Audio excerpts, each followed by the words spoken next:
Welcome to The Real Money Show, the number 18778 Silver, the website guildhallwealth.com. My name is Jeremy Wiseman. I'm joined by Jerry Karaya, and we've got some revisions in the gold and silver market from some of your favorite banks in America. And we're also going to talk about some of the noise that's happening in the market and some of the trends that we're starting to see really find themselves in relief in this market. So it's going to be a really good show. Buckle up.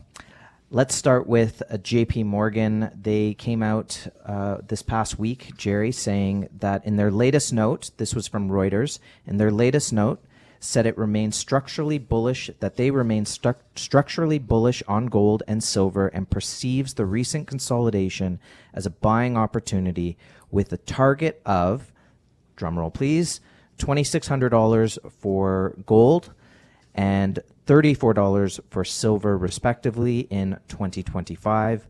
I do believe that that is crazy conservative as a price. But then we also, and then they went on to say that the recent pullback in commodities is just that, a pullback, as we continue to see a 10% appreciation in the broader commodity index.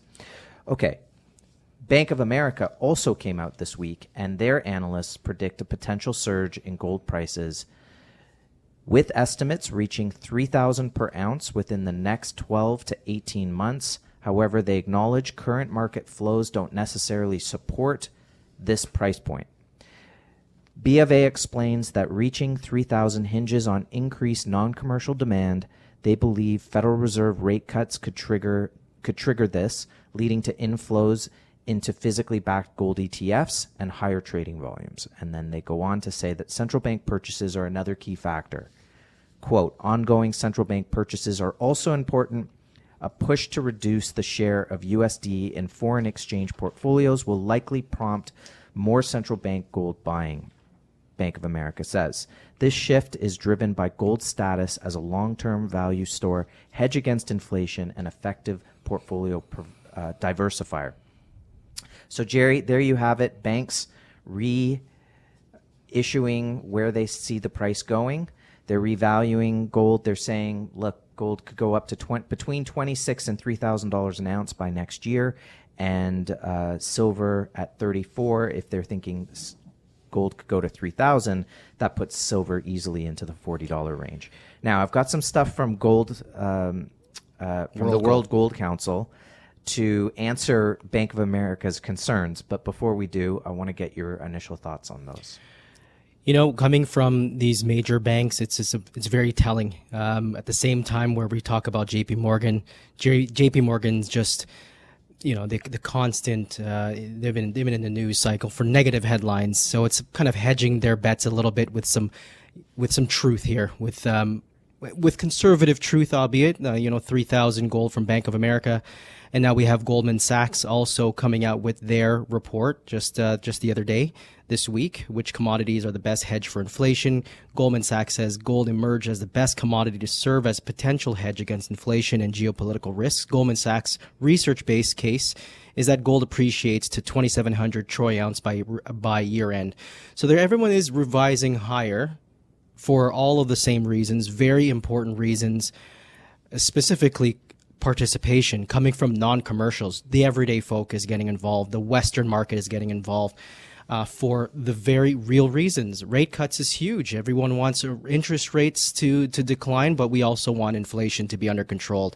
Federal Reserve is just in between a rock and a hard place. How are they going to do that? Well, we'll get to the noise coming out of the Federal Reserve. Perhaps these banks are reading and subscribing to the World Gold Council, because the World Gold Council came out with an article this week from Louise Street, and she shows effectively that gold ownership among North American professional investors has risen steadily since 2018. And she says they recently commissioned a survey of 525 North American professional investors, a mix of large institutions, consultants, and financial advisors, the result from which confirmed a growing trend of gold ownership among this audience.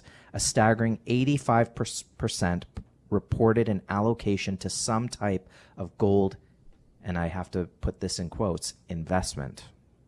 What type? Yes. Right? We'll get into that some more. Up from 69% in 2018. So, as Bank of America's concern is that will it be driven by non-commercial, that they would need to see an increase in non-commercial demand? This World Gold Council article certainly shows that. They have another article talking about central banks, and they interviewed central banks and gave them a survey.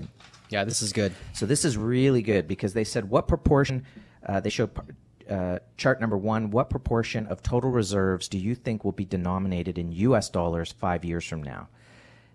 Vast majority said moderately lower. That's a big question. That's a big question. Just going through here. Because that's the trend of de-dollarization. Yeah. How do you expect your institution's gold reserves to change over the next 12 months? 81% said increased. That's amazing. So Bank of America, where they said, quote, ongoing central bank purchases are also important to push the prices higher. I think you're going to see that. They said, how do you, another one is, what topics are relevant to your reserve management decisions? Here are their number 1 concerns, okay? Interest rate levels, inflation concerns, geopolitical instability. Mm-hmm. Interest rate levels, inflation, geopolitical instability. What they're not so concerned with is ESG, shifts in global economic power, and technological innovation. Important stuff, but on the grand scale, in the grand scheme of things, it doesn't really matter. This is great. I'll end it here. How relevant are the following factors in your organization's decisions to hold gold? Here are the top 4, okay? Long-term store value, i.e. inflation hedge, performance during times of crisis, effective portfolio diversifier, no default risk. Mm-hmm. And there you go. So there you go. So good summary. Yeah, I think Bank of America, good call. Good call. Central banks are going to be buying. Non-commercial entities continue to buy. Those trends are up.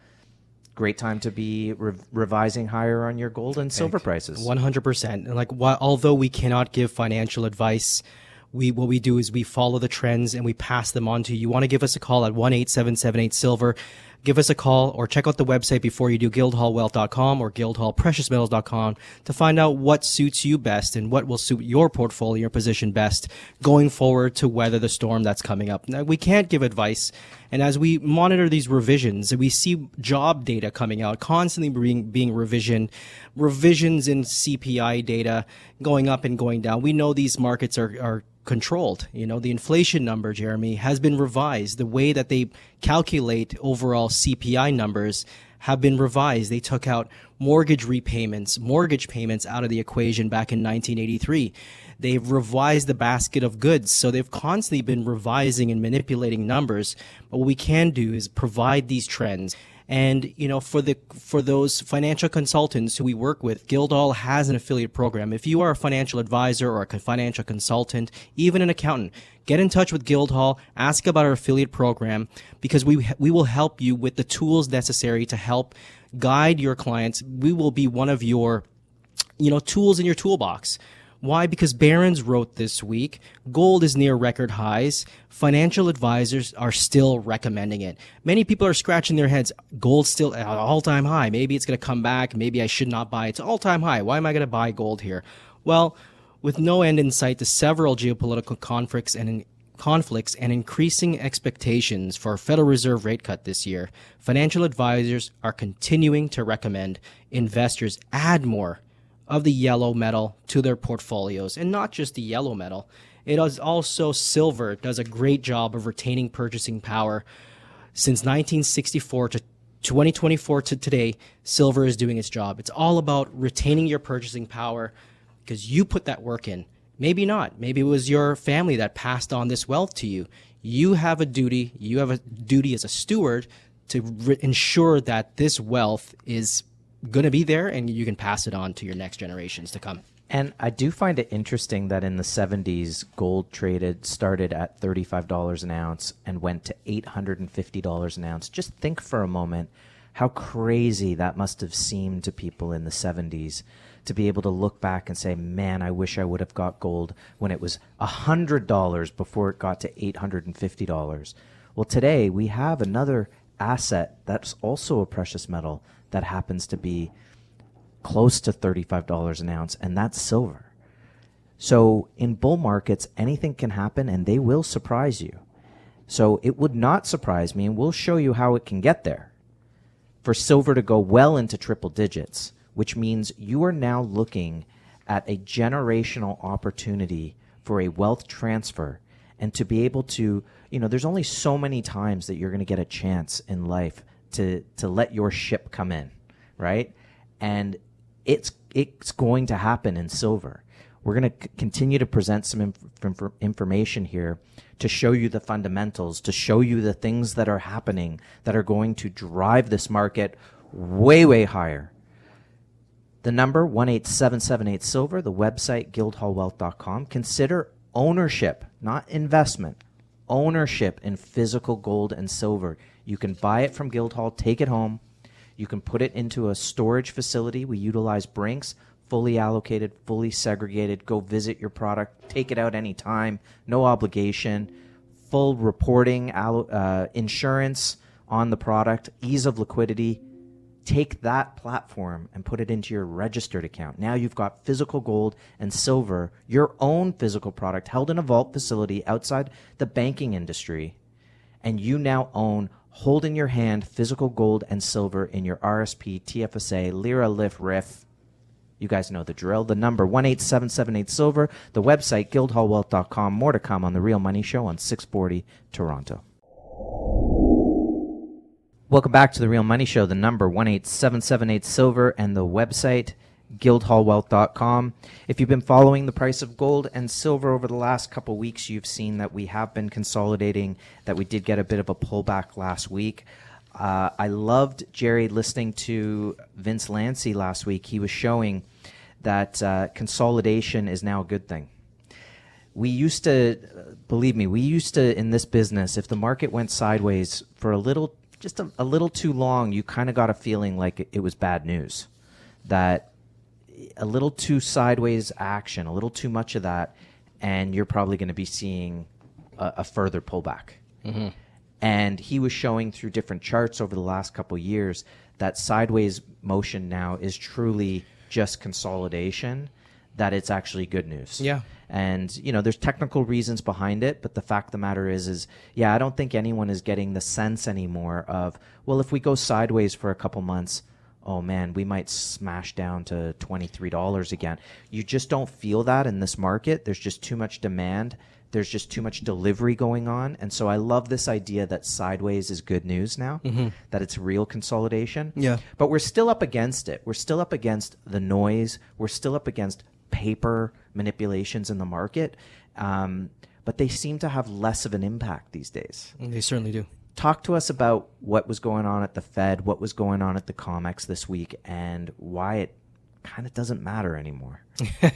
Yeah, when we look at the week that was, and when we couple in the technical charts to all of the fundamentals and the noise, this is the base case for a precious metals bull cycle that we are continuing in. Without the news, without these headlines, if you just consolidate in another market, sure, there will be further dips, but we are tremendously supported in the physical precious metal space. Both gold and silver faced a little bit of pressure this week. Both metals experienced slight volatility. Gold finding critical support around 2,300 and silver dropping below 29 on Tuesday. The markets are now back up above 29 and gold is steadily above the 2,300 mark. The movement was largely attributed to the strength of the U.S. dollar and rising treasury yields fueled by speeches, more and more speeches, once again from the traveling caravan of Fed members. Earlier this week, statements from two Fed officials influenced the market sentiment around gold and silver and caused the U.S. dollar to start spiking. Both Fed Governor Lisa Cook and Fed Governor Michelle Bowman gave no indication of upcoming rate cuts. And Bowman even suggested that a rate hike might be necessary. So this is what happens. Both gold and both metals started to trade in this tight range with lack of clear direction. Many agree, though, that September is the time to expect action. It could be sooner, Jeremy, but September they're pushing things back. So it's that narrative: higher rates for longer. Maybe we can even hike rates.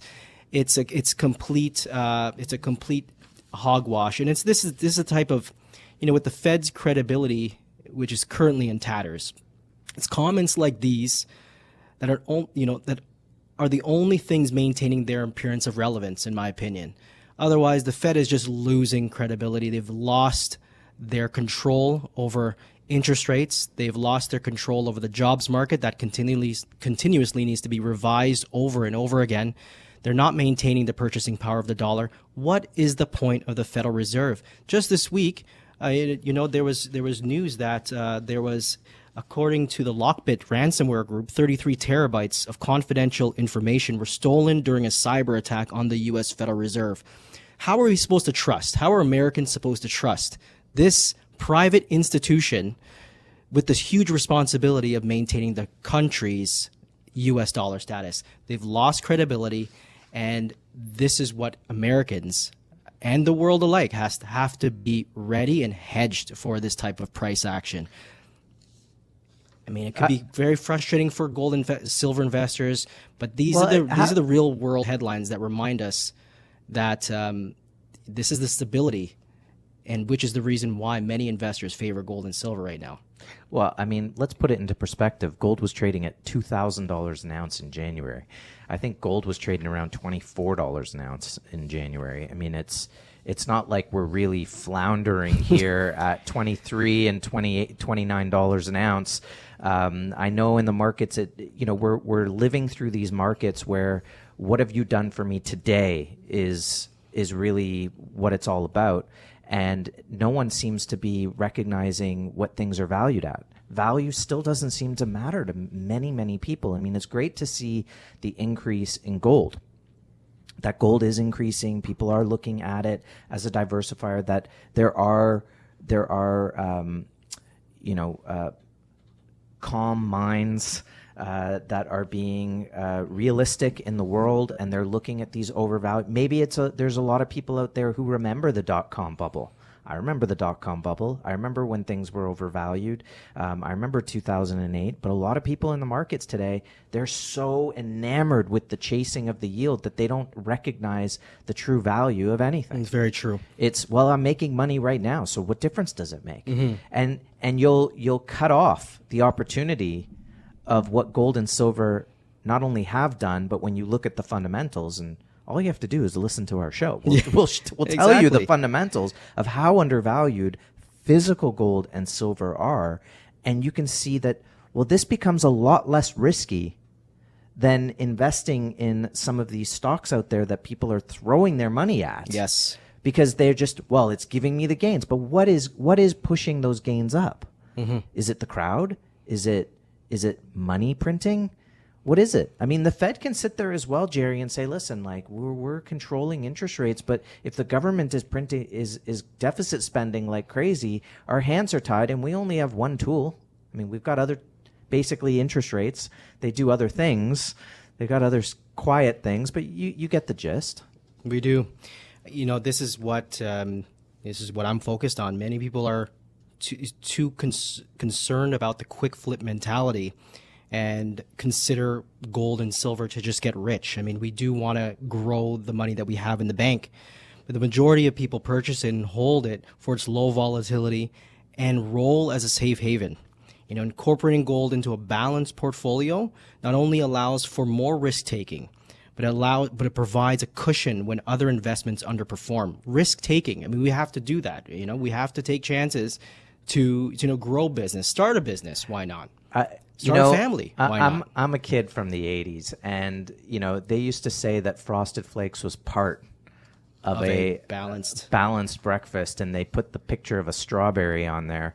And milk does a body good, right? And pasteurized milk, and and of course, like, who eats the strawberries? Like, who actually had the balanced meal? And like, the more you look into it, the more you realize, oh my gosh, this is all just processed sugar and corn products, and you probably wouldn't feed it to a dog, but we love that stuff. And is that what investors are like these days? They're like, who needs a balanced portfolio? I've got all this sugar. I'm doing great. I'm feeling great. Staying on this side of the boat. There's no need to balance this boat out.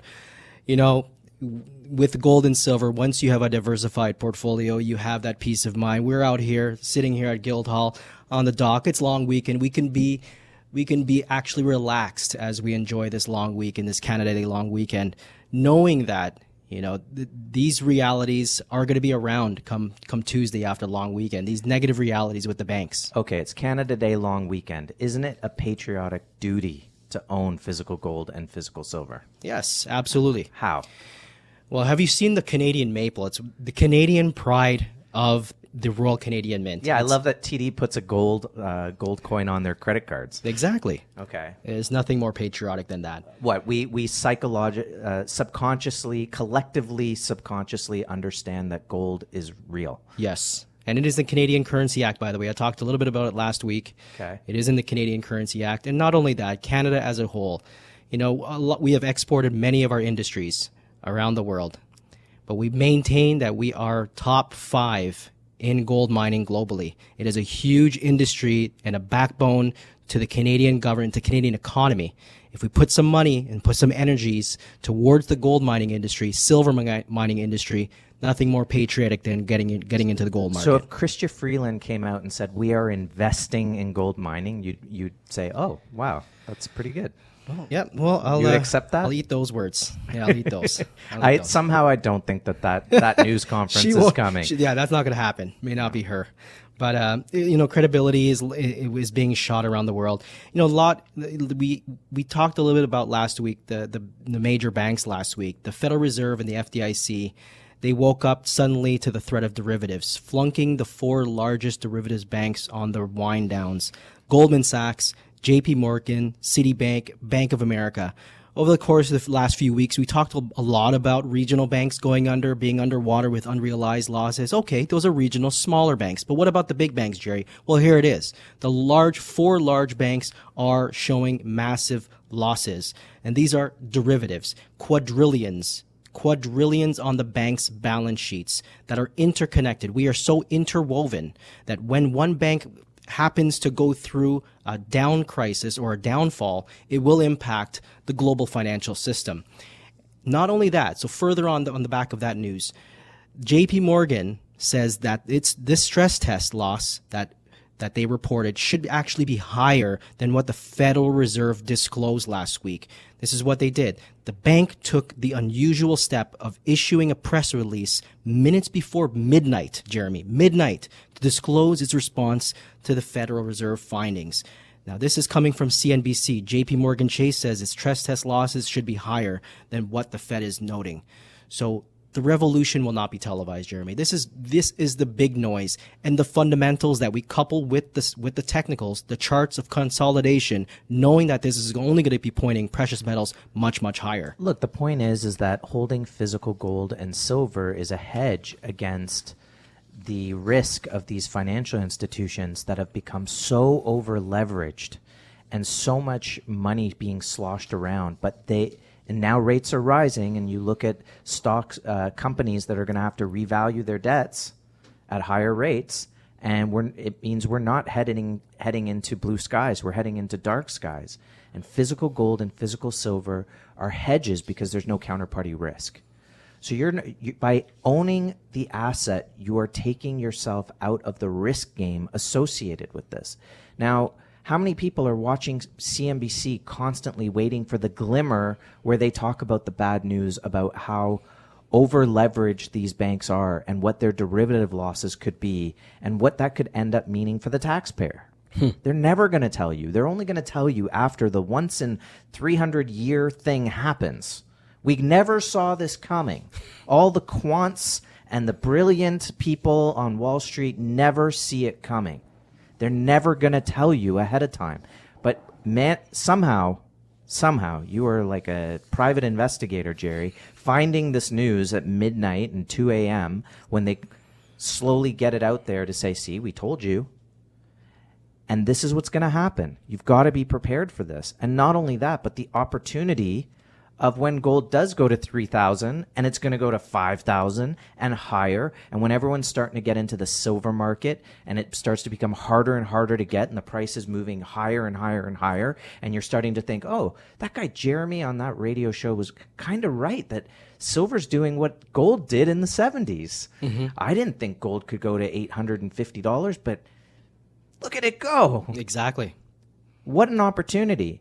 And of course, we do offer maples and Royal Canadian Mint product, so you can do your patriotic duty and have a piece of, be patriotic and own some physical gold produced right here at home.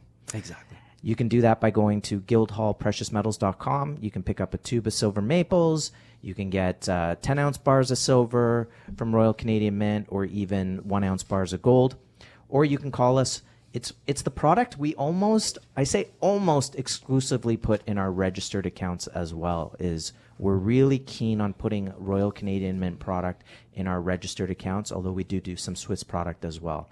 So call us, go to the website, guildhallwealth.com, and learn about holding physical gold and physical silver in your registered account. And we're going to talk about that, the difference between physical ownership and investments, on the other side of the break. The number, 18778-SILVER.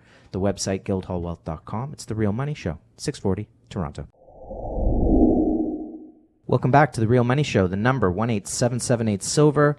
The website, guildhallwealth.com.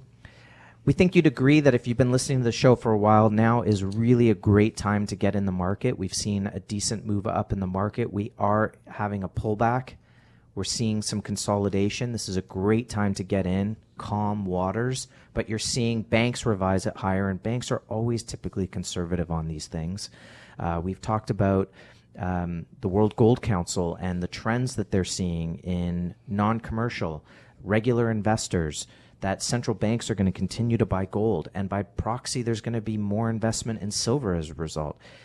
Jerry, we haven't even talked about the industrial demand of how much investment and how much silver is going to be required in solar power and AI and computing power that's going to need to be generated, and all of the use cases for silver going forward. It's so incredible to think about, not just the industrial side, but people wanting it for monetary purposes. So here we are. There's a great opportunity. It's not only your defense against the economy and the struggling economy and overvalued stocks, or banks that have levered themselves up beyond the heights of where they were in 2008, but you've got an opportunity here where gold and silver could be going sky high. Yeah. We've already seen great moves in the market over the last 5 years. And so what a great opportunity. And what we do at Guildhall is we help people to own the actual physical product. If you're going to own it, why own paper? You might as well have the actual real thing. And we're going to talk about that a little bit later in this segment. The number, 18778-SILVER. The website, guildhallwealth.com. It's very simple. It is uncomplicated, but if you're new to it, you want someone to walk you through it step by step, and that's what we do at Guildhall. Jerry, let's get into some of this other noise that we've been seeing and the paper sham that we're seeing as well in the comics. And how is that going to end? Jeremy, is nonstop. This is just crazy stuff. The JP Morgan showing unrealized losses on their derivatives books. Now, talking about derivatives, there is significant concern in Japan regarding the rapid devaluation of the yen. It's being exacerbated by the Bank of Japan's decision to maintain low interest rates. They love the MMT theory, that policy, and bond buying stimulus until July. Owning gold during such currency devaluations can be very beneficial and has been beneficial for those who in Japan who have kept gold in their portfolio or in their hands. In the past 6 months, the price of gold has risen over 25% in Japanese yen compared to the 11% in US dollars and 23% up in silver in US dollars. Gold not only performs well in such scenarios, but it's also universally accepted. Unlike printing money like the yen's carry trade that helped fuel bubbles around the world, not just the bubbles, but the very derivatives that we're talking about. Through this famous carry trade, borrow the yen at low, ultra low rates and fund everything else one's heart's desires until it blows up. Especially look at what's going on with the Norinchuku Bank. This is a massive bank in Japan that is on the brink, and the Bank of Japan is going to be forced to to watch that 160 to yen level, because that's a very critical level for this yen carry trade to survive. I don't see it happening. I don't know how they're going to continue. This is zombie bank nation of Japan, and derivatives matter. Debts matter until they do. They don't matter until they do, and we're at that point, Jeremy. Oh yeah, I saw this guy online. He was saying, well, the debts are higher than we'd like them to be. Excuse me, they're over 100% debt to GDP. The only time you've ever had that was after World War II, and it was the taxation that helped them get it back. But you've used those bullets. You've used those techniques of taxation and inflation, but you're still at over 100% debt to GDP and have no interest or desire to get it back down. Yeah. And also, the government has never spent its way to prosperity. Never. Ever. Keynesian economics doesn't work. It doesn't work. It only taxes you and burdens you. Welcome, Canada, to the burden. That's what happens. They've printed the money and you've taken the burden. Now it's time to change. Now it's time to take advantage of some other opportunities out there, diversify your portfolio, protect yourself, and watch the change happen and not worry about it. Because when the price of gold and silver are skyrocketing, you're not going to have that worry. Exactly. The conversion away from paper from fiat, from derivatives into tangible is the key here. When we look at the derivatives market, we see 300 to 1 silver, 300 paper assets to every 1 ounce of silver available. There's about 100 paper investment instruments for every 1 physical gold ounce. This week, we follow a guy called The Dude. He's a guy that gives us reporting, daily reporting, factual reports from the CME Group, the Mercantile Exchange, the Commodities Mercantile Exchange. 2 posts this week that caught my attention, Jeremy. The first one, the COMEX had to trade 675 million paper ounces to manipulate prices down yesterday. This was after the 2 speeches from the caravan of Fed traveling. This is what happened. 75% of world yearly production in 1 day is a clown show, he says. This is the manipulation, folks. Get physical silver. And number 2, the COMEX had 3 deliveries yesterday. The LBMA had 528. Do you think they can hold spot under $30 for monthly close? Do you think the BRICS created the gold-backed currency before November? Do you think they created it? Or do you think any bank closures happened before July? We don't know. But what we can see, Jeremy, is that the level of debt has reached epic proportions that make it impossible to ever pay back or reimburse. And in such a complex and interconnected financial system, default from one major player in the economy, it could be a financial institution like Norinchuku Bank or a government like the Bank of Japan, it could trigger a systemic collapse. So the rational, the real money show investors, the affiliates that deal with and work with Guildhall, financial consultants that deal with us, they turn to tangible and liquid assets that are neither backed by debt or the responsibility of a third party. And that solution is physical precious metals, not an investment. So, there are a lot of investment vehicles out there for physical gold and silver. We've got about 30 seconds. What do you say to people who are trying to decide between the low cost, ease of liquidity of a ETF or a gold-backed fund or even a pool account versus actual ownership of precious metals? Yeah, there's several ways to invest in metals. In the simplest and safest way is to buy the physical bars or coins. And it's also possible to invest in what we call the paper financial instruments. The paper gold are the ETFs, futures, certificates, and gold mining stocks. They're generally recommended by your bankers and destined for all speculation. They should be reviewed as a risk-reward perspective as well. The fees are nominal because they require little administration work and handling. You didn't have to mine anything from the ground, pay your carbon credits, or deposit the product into the vault, or ship logistics. It's cheap. However, they do not offer the same guarantees as physical gold and expose you to the intermediation and thus counterparty default risk, such as a default by your bank or broker. Let's stay on this topic. The number 18778-SILVER, the website guildhallwealth.com. Stick with us. We're going to continue this on the other side of the break. 640 Toronto. We're back at The Real Money Show, the number 18778-SILVER, the website guildhallwealth.com. We're just discussing the difference between paper investments of gold and silver and actually owning real gold and silver, which you can do in a registered account like your TFSA or RSP or even RESP or first-time home buyers investment vehicles. So, Jerry, just getting back to that, what's the key difference? I mean, I know that if I'm going to do something like an ETF, the costs are going to be much lower for me, aren't they? Mm-hmm. Yeah, if you're concerned about keeping the costs down, that you want to just have some sort of pricing exposure. If the prices go up, great. It's giving me those gains that I want to see, the yield I need to chase. It really helps in that regard. It's the exposure.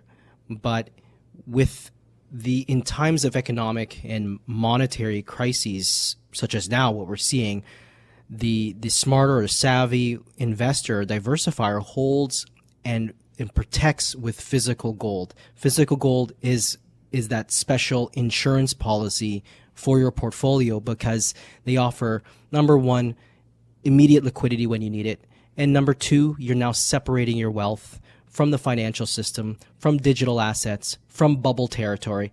Gold and silver are the only non-bubble assets that you can add safely into your portfolio, knowing it's going to be there for you when you need it. And so given what the dude was reporting on, we were mentioning in the last segment that just the sheer amount of paper that needs to be traded to try to push the price down a mere dollar. How long... I'm sure people who have been involved in the gold and silver market for a long time are going to appreciate my question here. How long do you think that they can keep that charade going? Obviously, central banks are buying physical gold. More investors are getting involved in physical gold. How long do you think that they can keep that up? Well, the fact that we now clearly know about the manipulation, and what's very interesting, the way I even think Julian Assange was released. Now, like him or hater, patriot or not, he did report on the gold futures market before, and he wrote about the injustice of what's going on in the gold and silver market. We know how important a low silver price would be to many industries. To keep your raw materials low is key to profits. So it's a very important time, but at the same time, we have BRIC nations. The geopolitical masses are now waking up to this mass manipulation, and they don't want any of it. They want to be able to trust a market, to have non-manipulated assets in your new system. So I don't see it lasting. The manipulation ends because these paper assets need the physical backup in order to find the value for these derivatives. And as the product continues to be withdrawn from these exchanges, which was not the way they were intended. They weren't intended to be vehicles to take delivery from, but vehicles to trade. But as more people decide, and investors and interests decide to take delivery of that physical, you're taking away the ability to leverage up that physical. You still need a down payment. You still need a physical asset as your guarantee. And if it's not there, then you're hamstringing their ability to do it. At the same time, the biggest risk to them, and this is something that all silver investors and owners understand, is that you are playing with fire.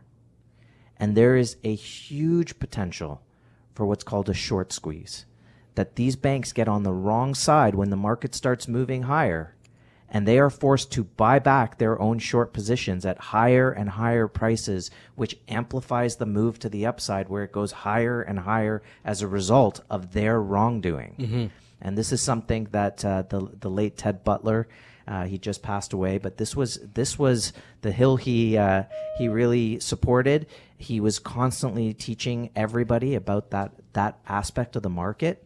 And he also suggested that JP Morgan understood the mechanics behind it and actually understood it to their benefit in the fact that they owned, I'm not sure if they still own, but owned a lot of physical silver so that when that short squeeze day came, that they would be the ones that would profit from it. It's definitely, they're hedged, right? They understand the importance of holding the physical as a hedge while they do the manipulation with their paper shorts, with these naked shorts.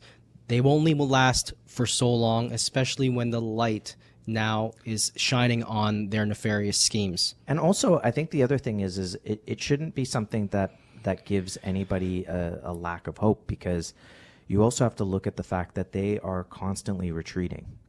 when you see the price of gold moving higher, that's a retreat for them. That's a retreat of the bankers who don't want to see the price of gold, do not want to see the canary in the coal mine alerting people of the problems that are going on economically. So they want to keep that price low. It's as a symbol, as a signal to the market. They want to get rid of that signal, but they can't stop it. And so you see, it's an utter act of desperation. You see the price slowly rising as they try to cap it and try to keep control of it. But one day they're not going to be able to control it because all of these other things that we've talked about today are just going to overwhelm them. Mm-hmm. Defaults will abound, and gold and physical silver are your default counterparty risk hedges. These are the only two assets that you really need to focus on right now. They're the most exciting, especially the silver market, and understand how to get in the market safely. When we look at other areas to put your funds in, your money in, one thing that took a lot of exuberance away from this market over the past, silver's still up 22% on the year, right? We saw the rush towards NVIDIA and AI and the Magnificent Seven, which ended up to be the Magnificent Three, like three massive companies are owning now the big slice of the S&P. But as Genevieve Roque-Dechtert, who is a CFA, wrote this week, hedge funds today are aggressively selling their tech stocks like never before. According to Goldman Sachs, net selling in the U.S. tech sector is on track to be the largest on record in June, going back to data since 2017. The tech sector now makes up 33% of the S&P. This is incredible. This is just shy of 35% record from the dot-com era. It's nice and sunny over the weekend. Enjoy Canada Day, but just understand that there are dark clouds on the horizon and things are going to be happening, and the trend is your friend. Gold and silver are destined to move higher, and we want you to be a part of the profits that can be made during that. If you've missed a show, you can catch us on YouTube. You can catch us on Spotify and Rumble. You can see the type of news that we're getting throughout the week on our Twitter feed or X feed. And it's just a pleasure to have to be able to speak to everyone this every week and share the information that we're seeing. And I want to thank all our listeners. I want to thank you, Jerry, and we can't wait to enjoy your Canada Day, everybody. And we can't wait to speak to you next week here on The Real Money Show on 640 Toronto.